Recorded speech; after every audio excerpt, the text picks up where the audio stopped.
وذكر فإن الذكرى تنفع المؤمنين.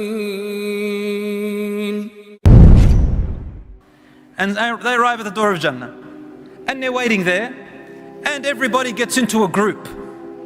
Rasul ﷺ said, everyone goes into a group, the person is in the group of the people who are like them. So the people who used to love and imitate and be like here in this world, those are the people you will be gathered in the hereafter.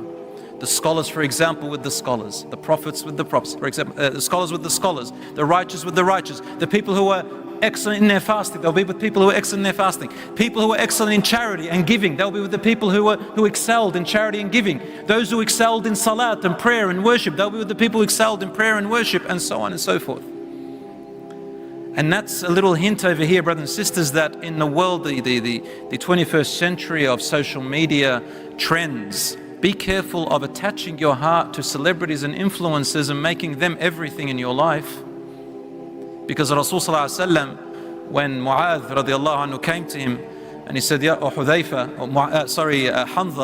he said, Ya Rasulullah, when we leave your company, our iman goes down and we kind of forget how wonderful it was when we were around you. But when we're with you, our iman goes high and we're more conscious of ourselves. Are we hypocrites?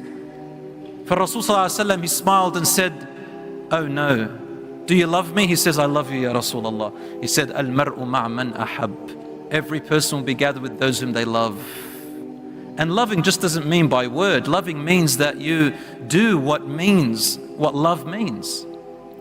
A husband telling his wife, I love you, but does nothing about it and doesn't show it, she's not going to appreciate it.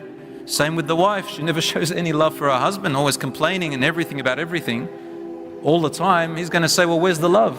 Your children telling her, I love you, but they rebel against you in every way. You're not going to believe that much. And children, their parents telling them, I love you, but they abuse them. Then where's the love? So brothers and sisters, love has a big meaning, even in Islam.